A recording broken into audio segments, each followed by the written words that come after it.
کہ اس کا جواب میں کل دوں گا۔ شام کے وقت یہ بات ہوئی اور اگلی صبح کا وقت آیا۔ پیغمبر اسلام خاندان بنو ہاشم اور جناب خدیجہ کے غلام میسرہ کو لے کر اس مقام پر جا کے کھڑے ہو گئے کہ جہاں سے آگے بڑھنے کا راستہ تھا اور دور تک پانی ہی پانی ہے، اور پیغمبر اسلام اپنے ساتھیوں سے کہہ رہے ہیں کہ اس وقت تم میں سے جو میری بات ماننے کو تیار ہے وہ اپنے سامان کو تیار کر لے، ہم اسی مقام سے گزریں گے۔ سب حیران و پریشان ہیں کہ اس نوجوان کو کیا ہو گیا ہے کہ سیلابی پانی دریا کی صورت میں ہے اور یہ کہہ رہا ہے کہ ہمیں یہاں سے آگے بڑھنا ہے۔ حیرت کے عالم میں ایک دوسرے کو دیکھ رہے ہیں، مگر یہ دیکھ کر حیرت اور بڑھتی گئی کہ اس نے اعلان کر دیا مگر آگے نہیں بڑھ رہا اور وہیں کھڑا ہے، اور پیغمبر چاروں طرف نگاہ ڈال رہے ہیں کہ ایک دم پہاڑ کی چوٹی سے ایک سفید پرندہ اڑ کے آیا جس کی چونچ میں درخت کی ایک شاخ تھی، اور روایت یہ ہے کہ وہ سیلابی پانی سے اس طرح اڑ کے گیا کہ اس کے منہ میں جو شاخ ہے اس سے پانی پر ایک لکیر سی بنی، اور جیسے ہی وہ لکیر بنی ایک راستہ سا بن گیا۔ پیغمبر اسلام نے اعلان کیا جو بھی اس وقت بسم اللہ و باللہ پڑھے گا وہ میرے ساتھ آگے آئے اور دیکھیں کہ کس آرام سے اس مقام سے نکل جاتا ہے۔ لیکن یہ ایک ایسا اعلان ہے کہ جس پر عمل کرنے کو کوئی تیار نہیں ہے کہ کیسے اپنی جان اور اپنے سامان کو خطرے میں ڈالے۔ پیغمبر یہ منظر دیکھتے ہیں، اگرچہ اس وقت پیغمبر کو آگے نہیں جانا ہے کیونکہ صبح کا وقت ہے اور ابو جہل سردار قافلہ ہے، آگے اسے بڑھنا ہے کہ اس کا حق بھی ہے اور اس کا فرض بھی۔ مگر پیغمبر نے جب اسے خاموش دیکھا تو اس سے کہا کہ اگر تو آگے نہیں بڑھتا تو میں آگے جاؤں گا۔ اب وہ خاموش ہے، نہ ہاں کہہ سکتا ہے نہ کہہ سکتا ہے، لیکن اس کی خاموشی کو دیکھ کے پیغمبر اسلام بسم اللہ و باللہ کہتے ہوئے آگے بڑھے، اور پیغمبر کے ساتھ پیغمبر کا سامان تجارت ہے۔ یہ منظر دیکھ کر سارے کا سارا قافلہ حیران ہو گیا کہ کسی کے گھٹنے تک بھی پانی نہ پہنچ سکا، پنڈلیوں تک پانی رہا، اور پیغمبر اسلام اپنے اونٹوں سمیت اس سیلابی پانی کو طے کر کے دوسری جانب پہنچ گئے۔ یہ منظر دیکھ کر اب تو سارا قافلہ ایک ساتھ قطار بنا کر کھڑا ہو گیا۔ سب کو پریشانی ہے کہ ہمارا اتنا نقصان ہو رہا ہے، سامان تجارت خراب ہو رہا ہے۔ سب کے سب لوگ آگے بڑھ گئے، صرف ایک آدمی تھا جس نے انکار کر دیا، کہا کہ میں بسم اللہ کیوں کہوں، میں کہوں گا بسم لات والعزیٰ، لات و عزیٰ کے نام سے۔ یہ کہہ کے آگے بڑھا۔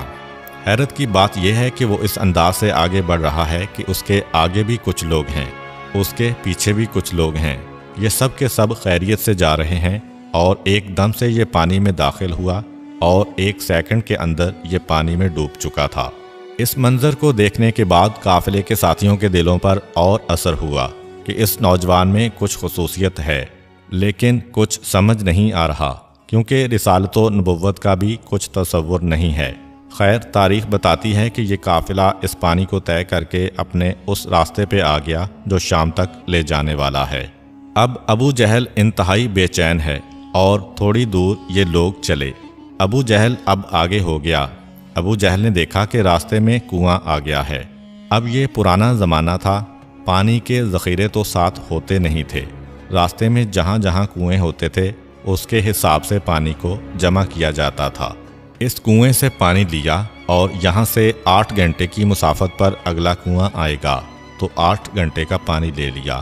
زیادہ پانی نہیں لے سکتے تھے کیونکہ سامان تجارت والے اونٹوں کے علاوہ کوئی اضافی اونٹ نہیں ہوتے تھے کہ جن پر پانی رکھا جا سکتا، لہٰذا اندازے سے لوگ چلتے تھے کہ 8 گھنٹے کے بعد کنواں ہے تو 8 گھنٹے کا پانی لے لیا، اگر 1 دن کے بعد کنواں ہے تو 24 گھنٹے کا پانی لے لیا۔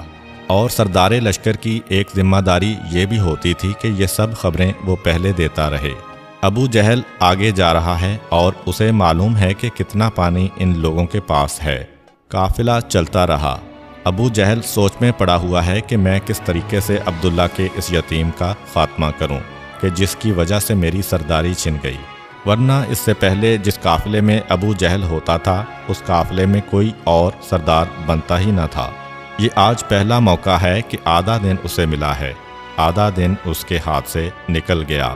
آخر اس نے ایک ترکیب سوچی وہ یہ کہ قافلے کے پیچھے والے لوگ تو وقت کے حساب سے پانی جمع کر کے آ رہے ہیں۔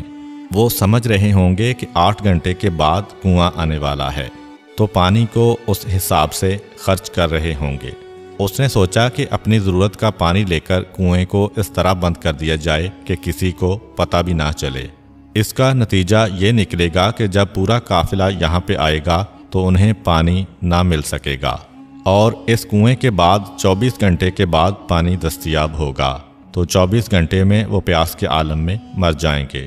اچھا ہے یہ سب لوگ مر جائیں، کیونکہ اب مکہ واپس جانے کے بعد عبداللہ کے یتیم کا جو احترام ہوگا وہ ایسا ہوگا کہ جیسے کسی بادشاہ کا ہوتا ہے، کیونکہ ابو جہل دیکھ چکا تھا کہ پیغمبر اسلام پورے قافلے کی جان بچا چکے ہیں اس سیلاب سے، اور مکے جا کر جب یہ پورا قافلہ یہ واقعہ سنائے گا تو ان کی کتنی عزت و احترام ہوگا۔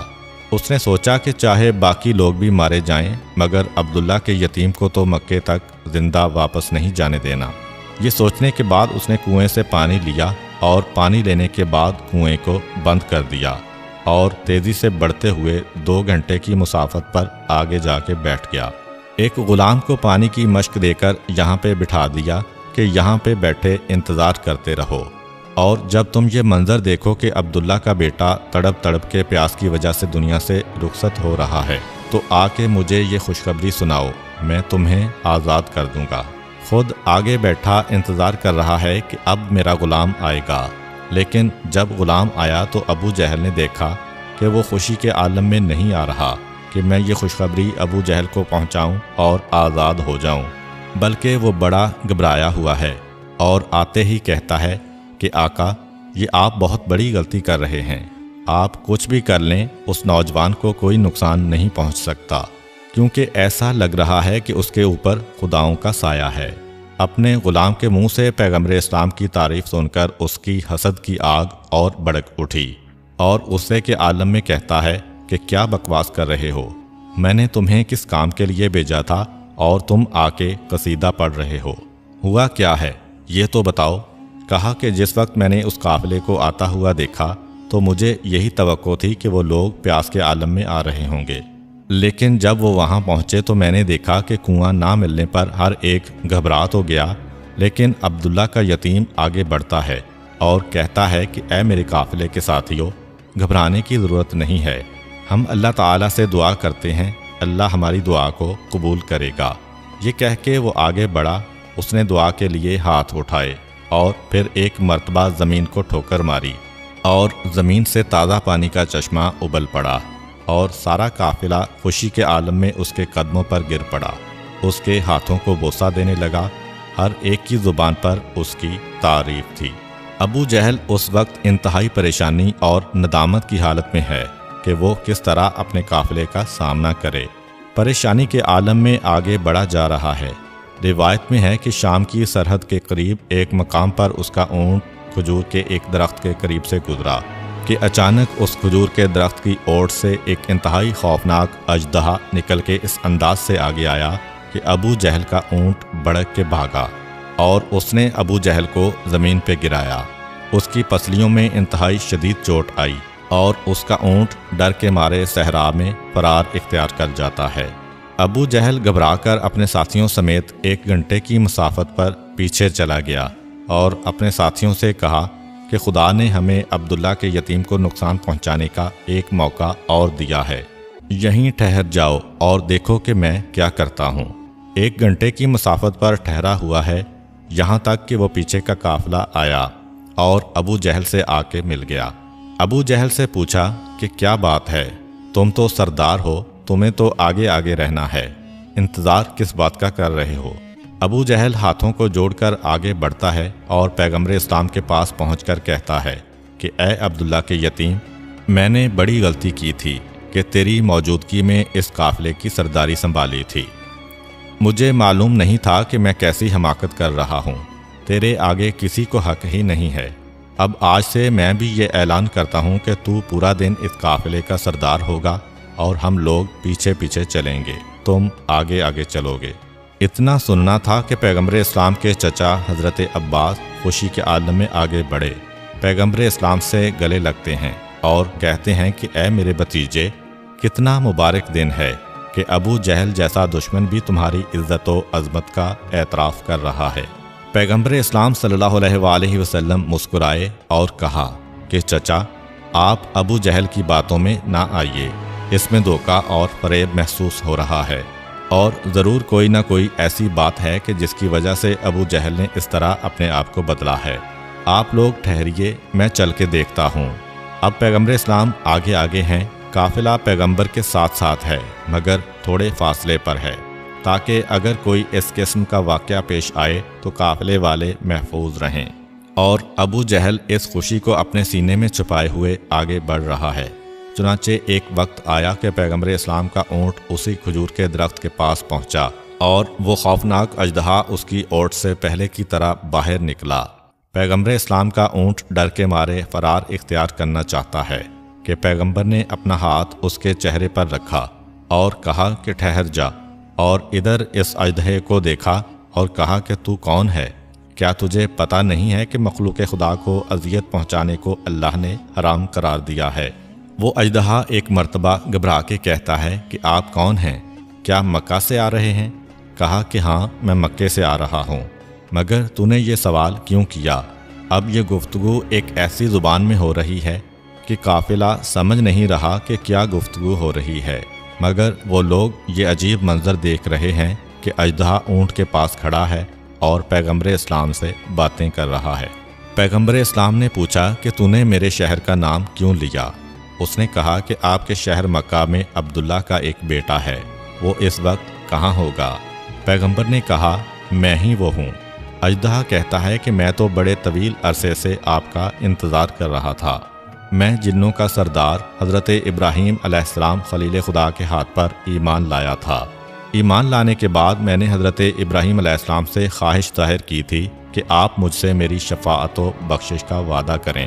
حضرت ابراہیم علیہ السلام نے کہا تھا کہ گناہ گاروں کی شفاعت کا حق میری اولاد میں میرے ایک بیٹے کو ملے گا جو مکے میں ہوگا، عبداللہ کا بیٹا ہوگا، اور ایک دن اسی مقام سے گزرے گا۔ اس کا انتظار کر، جب وہ آ جائے تو یہ درخواست اس کے سامنے پیش کرنا۔ پیغمبر اسلام نے اپنا دوسرا ہاتھ اژدہے کے سر پر رکھا۔ جا، میں نے تجھ سے تیری شفاعت کا وعدہ کیا، مگر اب اس راستے کو چھوڑ کے چلا جا۔ اژدہا تو واپس چلا گیا۔ قافلہ پیغمبر کے پاس آیا اور دریافت کیا کہ یہ کیا ماجرا تھا۔ اب پیغمبر اسلام ساری بات تو نہیں بتا سکتے، کیونکہ ظاہری طور پر اعلان نبوت میں 15 سال ابھی باقی ہیں، تو یہ راز نبوت تو ان کے سامنے بیان نہیں کر سکتے۔ البتہ آپ قافلے والوں کو کہتے ہیں کہ اگر اس سے پہلے تم اس راستے سے گزرے ہو اور اس اژدہے سے ڈرے ہو تو اطمینان کر لو کہ اب اس کے بعد یہ کسی کے راستے میں نہیں آئے گا۔ ایک ایک منظر قافلے والوں کو حیران کر رہا ہے۔ حضرت خدیجہ کا غلام میسرہ اپنی رپورٹ تیار کر رہا ہے اور ابو جہل کی حسد کی آگ بڑھتی جا رہی ہے، یہاں تک کہ تھوڑے دنوں کے بعد یہ قافلہ شام کی سرزمین میں داخل ہوا، اور شام سے مراد وہ علاقہ ہے جس میں آج شام، اسرائیل، فلسطین، اردن اور لبنان شامل ہیں۔ اب یہاں پہ روایت یہ ہے کہ جس راستے سے یہ قافلہ گزر رہا تھا، اس راستے پہ ابو جبیر نامی ایک راہب کا صومعہ یعنی عبادت گاہ تھی۔ وہ اپنی عبادت گاہ میں مصروف عبادت تھا، اتنا پرہیزگار اور عمر رسیدہ تھا کہ اس سارے علاقے میں سب اس کے شاگرد تھے اور اس کا احترام کرتے تھے۔ زیادہ پڑھنے اور زیادہ رونے کی وجہ سے اس راہب کی آنکھوں کی بینائی کمزور ہو چکی تھی۔ اب یہ زیادہ کیا پڑھتا تھا، زیادہ کس بات پہ روتا تھا؟ اس بارے میں روایت ہے کہ اس کے پاس تورات و انجیل کا وہ نسخہ تھا جو حضرت موسیٰ و حضرت عیسیٰ علیہ السلام نے اپنے ماننے والوں کو دیا تھا۔ مسلسل یہ اس کو پڑھتا ہے، مگر ساری کتاب تو نہیں، تورات کے اس حصے کو اور انجیل کے اسی حصے کو جس میں پیغمبر اسلام کی آمد کی خبر دی گئی تھی، پیغمبر کی نشانیاں بتائی گئی تھیں۔ دن ہو رات ہو، مسلسل وہ پڑھتا ہے اور روتا جاتا ہے، اور بار بار کہتا جاتا ہے کہ کوئی ہے اس دنیا میں ایسا جو مجھے اس کی آمد کی بشارت دے، جو تہامہ سے یعنی مکے کے علاقے سے نبوت و کرامت کا تاج سر پہ رکھے، اس طرح نکلے گا جس طرح مشرق سے آفتاب نکلا کرتا ہے۔ ارے کوئی ہے جو میری موت سے پہلے میرے کانوں میں یہ بشارت ڈال دے کہ وہ آنے والا آ گیا ہے۔ کتاب کو پڑھتا جاتا ہے اور روتا جاتا ہے، جس کی وجہ سے بینائی کی یہ کیفیت ہو گئی ہے کہ تقریباً نابینا کے برابر ہو گیا۔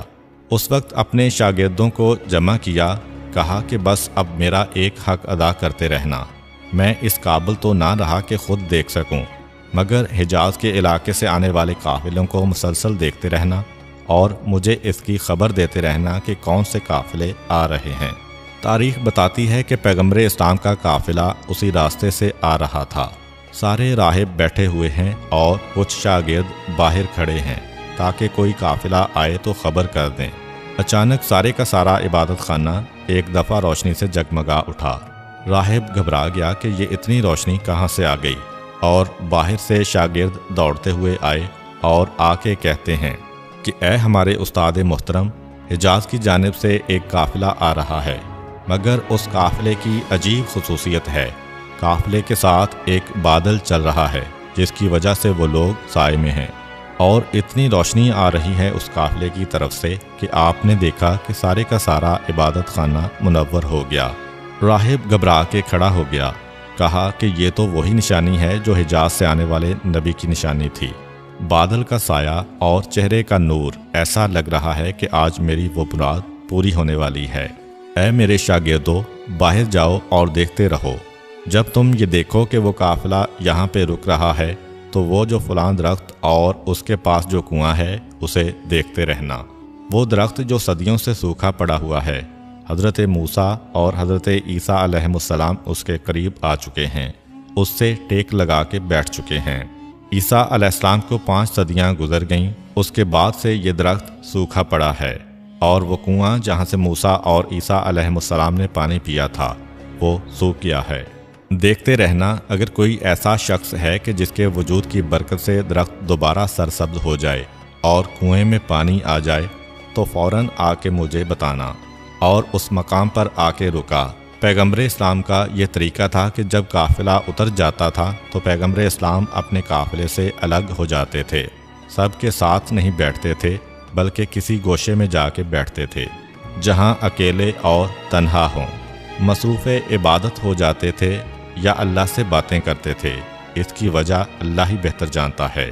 راہب کے شاگردوں نے دیکھا کہ قافلہ آ کے رک گیا، اس میں سے ایک نوجوان کھڑا ہوا اور الگ ہونے لگا، لیکن جب وہ نوجوان الگ ہوا تو وہ بادل بھی اس کے ساتھ ساتھ حرکت کرنے لگا اور وہ روشنی بھی اس نوجوان کے ساتھ جانے لگی، اور یہ نوجوان اس درخت کے ساتھ ٹیک لگا کے بیٹھ گیا۔ دیکھتے ہی دیکھتے وہ درخت سرسبز ہو گیا۔ تھوڑی دیر کے بعد یہ دیکھا کہ یہ نوجوان آگے بڑھا اور کنویں کے قریب پہنچا، اپنے لعاب دہن کو اس کنویں میں ڈالا۔ راہب دوڑ کے اس کنویں کے پاس پہنچے تو دیکھا کہ تازہ پانی اس کنویں میں جوش مار رہا ہے۔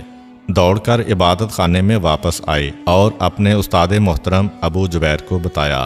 یہ سنتے ہی وہ کھڑا ہو گیا اور کہنے لگا کہ آج پروردگار نے میری دعا سن لی ہے، جاؤ اور جا کے سارے قافلے والوں کو کہو کہ میری طرف سے ان کی دعوت ہے۔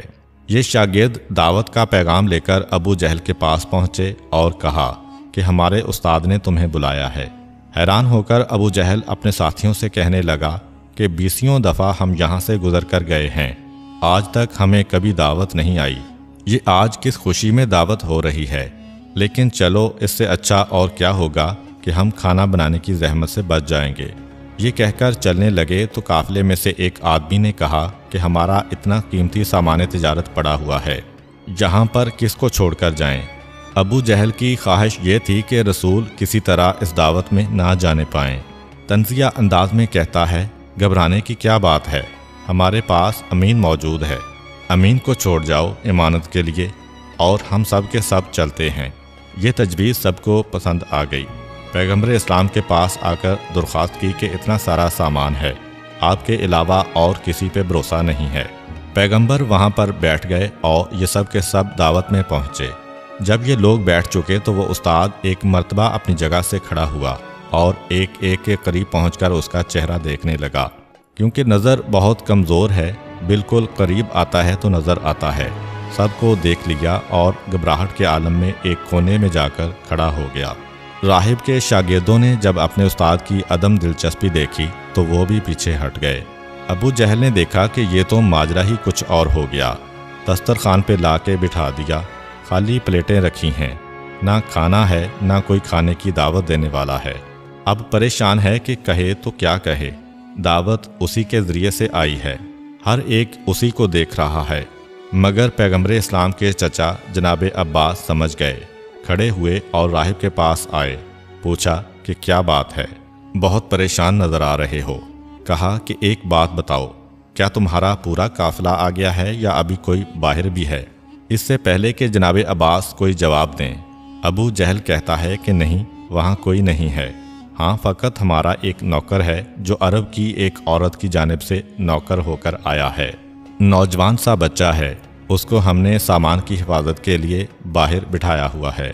جناب حمزہ نے یہ توہین آمیز جملے سنے تو غصے کے عالم میں تلوار نکال کے کھڑے ہو گئے اور کہا کہ خبردار، اگر آئندہ ایسا جملہ تمہاری زبان سے نکلا تو تمہاری گردن اڑا دوں گا۔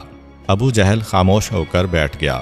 جناب عباس کہتے ہیں کہ نہیں، وہ ہمارا بھتیجا ہے، مگر تمہیں اس سے کیا کام ہے؟ کہا کہ میں ایک ایسے شخص کی تلاش میں ہوں جس میں یہ نشانیاں ہوں۔ یہ کہہ کے 4-5 نشانیاں بتائیں۔ جناب عباس کو تو معلوم ہے کہ یہ نشانیاں کس میں ہیں۔ کہا کہ اگر تم خود چلو گے تو پہچان لو گے؟ جواب دیا کہ یقیناً پہچان لوں گا۔ جناب عباس اس کو لے کر باہر آئے، پیغمبر اسلام کے قریب پہنچے۔ پیغمبر اسلام کے قریب پہنچتے ہی وہ بے اختیار کہتا ہے کہ یہی تو تھا جس کا مجھے انتظار تھا، اسے تم نے کہاں چھوڑ دیا ہے؟ جناب عباس حیران ہو کر اس سے پوچھتے ہیں کہ یہ فرق کیوں ہے؟ اس سے پہلے تو جب کسی کو تم دیکھتے تھے تو بالکل اپنی آنکھیں اس کے چہرے کے قریب لے جاتے تھے اور یہاں دور سے دیکھ کے پکار اٹھے۔ کہا کہ ہاں، میں نے خدا سے دعا مانگی، جب تمہارے چہرے دیکھ رہا تھا تو نابینا تھا، لیکن جیسے ہی اس کے چہرے پر نظر پڑی تو میری آنکھوں کی جوانی والی بینائی واپس آ گئی، اور یہی نشانی مجھے بتائی گئی تھی آخری پیغمبر کی۔ یہ کہہ کر پیغمبر اسلام کے قریب آیا۔ جناب عباس آگے نہ بڑھے۔ یہ تو نہیں پتا کہ میرا بھتیجا نبی ہے، مگر یہ معلوم ہے کہ کون سے مقامات ہیں کہ جہاں مجھے پیچھے رہنا ہے۔ وہ پیچھے رہے۔ راہب آگے آتا ہے، پیغمبر کو سلام کیا مگر اور کوئی بات نہ کی، صرف اتنا کہا کہ دعوت میں آپ کا انتظار ہو رہا ہے۔ پیغمبر جواب دیتے ہیں کہ اس سامان کی حفاظت میری ذمہ داری ہے، میں کیسے جاؤں؟ کہا کہ آپ گھبرائیے نہیں۔ اپنے شاگردوں کو بلا کر سامان کی حفاظت کے لیے چاروں طرف کھڑا کیا اور کہا کہ اگر ایک سوئی بھی غائب ہو جائے تو میں اس کا ضامن ہوں، میں اس کی ادائیگی کروں گا، آپ میرے ساتھ چلیں۔ یہ کہہ کے پیغمبر کو لے کے چلا، مگر وہاں نہیں جہاں سب جمع تھے، اپنے خاص کمرے کی جانب جس کا دروازہ چھوٹا تھا۔ یہ چھوٹا دروازہ اس نے پہلے سے بنوایا تھا، اس کو معلوم تھا کہ ایک دن آخری نبی میرے یہاں آئے گا۔ پیغمبر اسلام کی خصوصیات میں سے ایک یہ تھی کہ آپ کے جسم پہ ہر لباس پورا آ جاتا تھا، بڑا لباس پہنے تو وہ خود بخود چھوٹا ہو جاتا تھا، اور چھوٹے لباس کو پہنے تو لباس خود بخود پھیل جاتا تھا۔ اسی طرح پیغمبر اسلام کی ایک خصوصیت یہ بھی تھی کہ پیغمبر کو اللہ تعالیٰ کے علاوہ نہ کسی کے آگے سر کو جھکانا پڑا، نہ گردن۔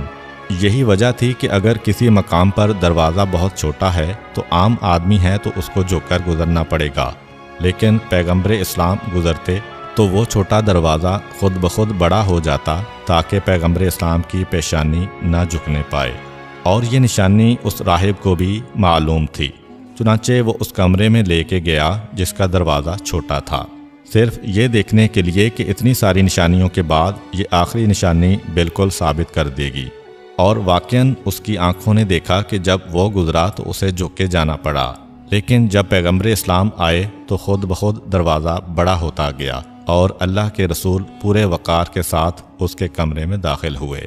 پیغمبر اسلام خاموشی کے ساتھ بیٹھے ہیں اور وہ راہب محو حیرت ان کو دیکھ رہا ہے۔ اس دوران جناب خدیجہ کا غلام میسرہ اس دعوت کے کمرے سے اٹھ کر یہاں آ گیا، اس لیے کہ وہ یہاں پہ جناب خدیجہ کے مال کی نگرانی کے لیے نہیں آیا بلکہ رسول اللہ کے حالات دیکھنے آیا ہے۔ پیغمبر اسلام تھوڑی دیر خاموش بیٹھے رہے، پھر کھانا آیا اور کھانا تناول فرمانے کے بعد پیغمبر اسلام باہر تشریف لائے۔ وہ عیسائی راہب میسرہ سے کہتا ہے کہ میسرہ، یہ شخص کون ہے؟ کیا تمہارا ہم قوم ہے؟ کہا کہ نہیں، ہم قوم تو نہیں ہے، لیکن میری مالکہ نے تجارت میں اسے شریک کیا ہے اور یہ ان کے سامان تجارت کو لے کے آیا ہے۔ کہا کہ جب واپس پلٹ کے جانا تو اپنی مالکہ کو میرا یہ پیغام پہنچا دینا کہ تمہیں پروردگار نے بہترین موقع عطا کیا ہے، یہ اللہ کا آخری نبی ہے اور میدان قیامت میں ہر ایک کا شفیع ہوگا۔ تمہاری مالکہ کو بہترین موقع ملا ہے، اگر وہ اس سے شادی کر لے تو دنیا اور آخرت کی ملکہ قرار پائے گی۔ میسرہ نے ان جملوں کو بھی یاد کیا اور باہر آیا اور قافلہ یہاں سے چلا، یہاں تک کہ یہ قافلہ شام میں داخل ہو گیا۔ تجارتی قافلے جب کسی شہر میں داخل ہوتے ہیں تو وہ اس بات کا انتظام کرتے ہیں کہ رات کو یا دوپہر کو نہ جائیں، بلکہ صبح کے وقت جائیں تاکہ انہیں خرید و فروخت کے لیے پورا دن مل سکے۔ اگر صبح کا وقت نہیں ہے تو ایک دن کے لیے کہیں دور ٹھہر جاتے ہیں تاکہ اس وقت شہر میں داخل ہوں جب بازار کھلا ہوا ہو اور خرید و فروخت شروع ہوئی ہو۔ 2 مہینے کی مسافت کی زحمت اٹھا کے یہ قافلہ آیا ہے، چنانچہ ہر ایک کی یہ کوشش ہے کہ جتنا جلدی اس کا مال بک جائے اچھا ہے۔ اگر کسی کا سامان ذرا دیر کے لیے پڑا رہے تو گھبرا جاتا ہے کہ ایسا نہ ہو کہ جتنے بھی خریدنے والے ہیں وہ دوسروں کا مال خرید کر لے جائیں اور مجھے نقصان ہی نقصان ہو۔ چنانچہ ہر ایک کی کوشش ہوتی ہے کہ وہ گاہک کو اپنی طرف کھینچے۔ یہاں بھی یہی منظر ہوا۔ یہ قافلہ صبح کے وقت شام میں داخل ہوا۔ بازار شام پورے عروج پر تھا۔ اب یہاں پہ نہ کسی کو کسی سے دشمنی یاد ہے اور نہ دوستی۔ ہر ایک بازار میں اپنا اپنا سامان لے کے بیٹھ گیا اور سامان کو بیچنا شروع کر دیا۔ شام میں ایسے تجارتی قافلے آتے رہتے تھے، اس لیے شام میں سرمایہ دار لوگوں کا ایک ایسا گروہ بن گیا تھا جو ہر قافلے سے اپنی مرضی کے مطابق سامان خرید لیتے تھے اور اپنے پاس جمع کر لیتے تھے اور پھر بعد میں اس کو فروخت کیا کرتے تھے۔ چنانچہ جیسے ہی یہ قافلہ آیا سب تیزی سے دوڑ کے آگے بڑھے۔ پیغمبر اسلام نے یہ منظر دیکھا تو میسرہ سے کہا کہ میسرہ، ہمیں جلدی نہیں کرنا ہے، اونٹوں کو پیچھے رکھو، جب سب لوگ اپنا سامان تجارت بیچ دیں اس کے بعد ہم بازار کے اندر جائیں گے۔ میسرہ گھبرا گیا۔ یہ تجارت کا کون سا طریقہ ہے کہ جتنے بھی بڑے بڑے سرمایہ دار گاہک آئیں گے وہ تو جو پہلا سامان ملے گا خرید کر لے جائیں گے، پھر ہمارا سامان کون خریدے گا؟ پیغمبر نے کہا کہ نہیں، جس انداز سے یہ لوگ بیچ رہے ہیں مجھے اس انداز سے ہجوم کر کے کاروبار کرنا پسند نہیں ہے، پیچھے رہو، پہلے جو جس کا دل چاہے جس انداز سے چاہے فروخت کر لے۔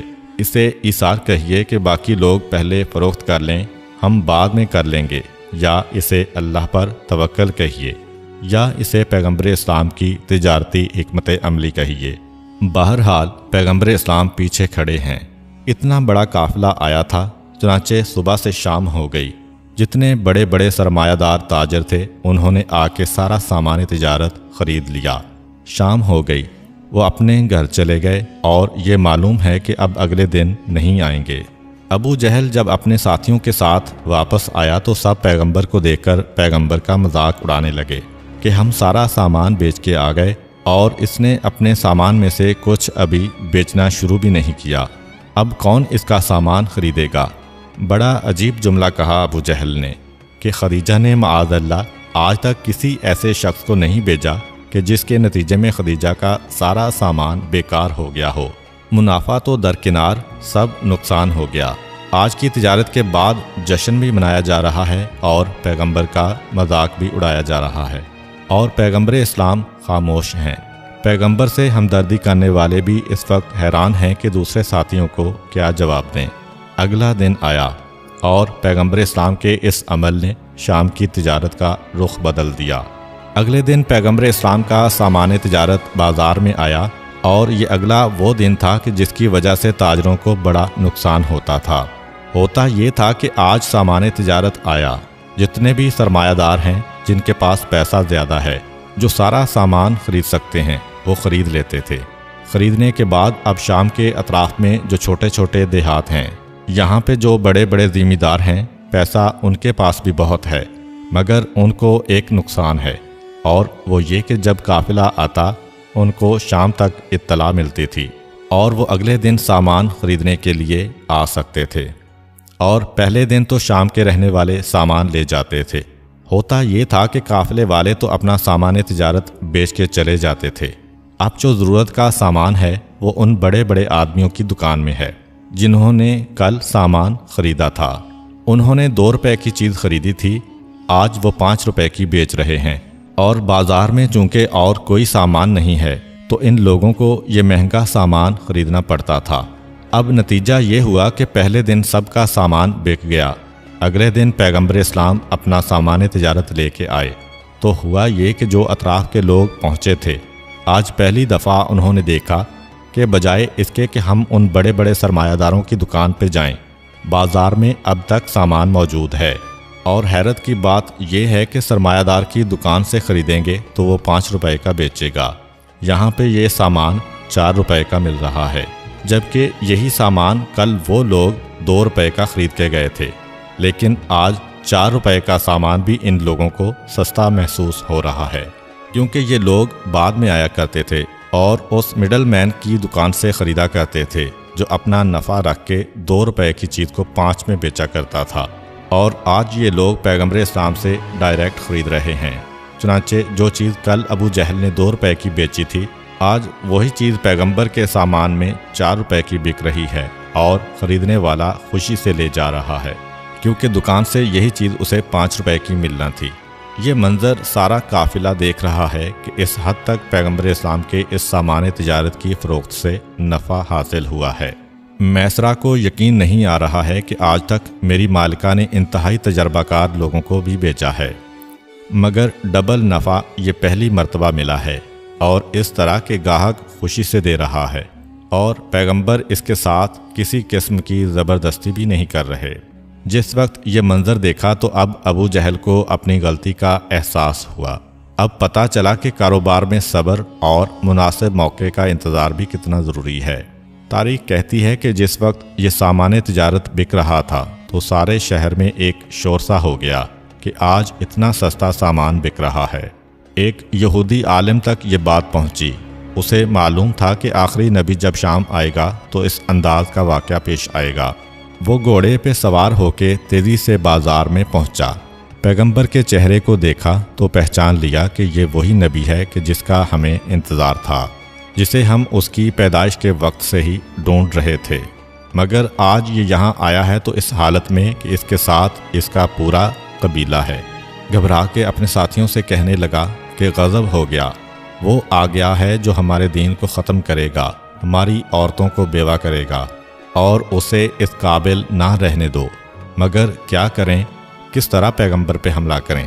پیغمبر کے ساتھی بھی کم نہیں ہیں، اور پھر شام کا بازار بھی پیغمبر کا حمایتی بن چکا ہے۔ اس نے ایک ترکیب سوچی، پیغمبر اسلام کے پاس سامان تجارت کی چند آخری بوریاں رہ گئی تھیں، پاس آیا اور کہنے لگا کہ یہ سامان کتنے کا ہے؟ پیغمبر نے کہا کہ 500 درہم۔ اس نے کہا کہ یہ سارا میں خریدنے کو تیار ہوں، لیکن پیسے میرے گھر میں پڑے ہیں، میرے ساتھ میرے گھر چلو، آخری سامان ہے، اس کے بعد تو تمہیں یہاں کھڑا بھی نہیں ہونا، میں پیسے دیتا ہوں اور سامان لے جاتا ہوں۔ پیغمبر نے کہا کہ ٹھیک ہے، اور اس کے ساتھ چلے۔ وہ پیغمبر اسلام کو گھر میں لے کے آیا اور انہیں بٹھایا، کہا کہ میں پیسے لے کے آتا ہوں۔ اپنی بیوی کے پاس گیا اور کہا کہ ہمارے گھر میں وہی آیا ہے کہ جس کے بارے میں تمہیں بتاتا آ رہا ہوں، یہ ہماری عورتوں کو بیوہ کرے گا، ہمارے بچوں کو یتیم کرے گا، ہمارے دین کو ختم کرے گا، اسے آج یہاں سے صحیح سلامت نہ جانے دینا۔ بیوی کہتی ہے کہ کیا کروں؟ جواب دیا کہ اس طرح سے اسے نقصان پہنچاؤ کہ ایسا لگے کہ جیسے کوئی حادثہ پیش آ گیا ہو۔ یہ چکی کا پارٹ لے کر مکان کی چھت پہ کھڑی ہو جاؤ، اور جیسے ہی یہ شخص گھر سے باہر نکلے ویسے ہی یہ چکی اس کے سر پر پھینک دینا، تاکہ کہنے کو بھی یہ موقع ہو کہ وہ گھر کی چھت پہ چکی لے کر کھڑی تھی۔ اتفاق سے اس کے ہاتھ سے گر پڑی، اور اس طرح ہمارے دشمن کا خاتمہ ہو جائے گا۔ شوہر اور بیوی میں بات طے پا گئی۔ بیوی گھر کی چھت پہ کھڑی ہے، پیغمبر اسلام اس کے مہمان ہیں، اور اس یہودی سے 500 درہم لے کر گھر سے باہر نکلے۔ جیسے ہی باہر آئے، پیغمبر اسلام کے چہرے کا جو نور اس نے دیکھا تو ایک مرتبہ اس کی آنکھیں چکا چوندھ ہو گئیں، آنکھوں نے کام کرنا بند کر دیا، اور جیسے ہی اس کی آنکھیں بند ہوئیں اس نے چکی کا پارٹ زمین کی جانب پھینکا۔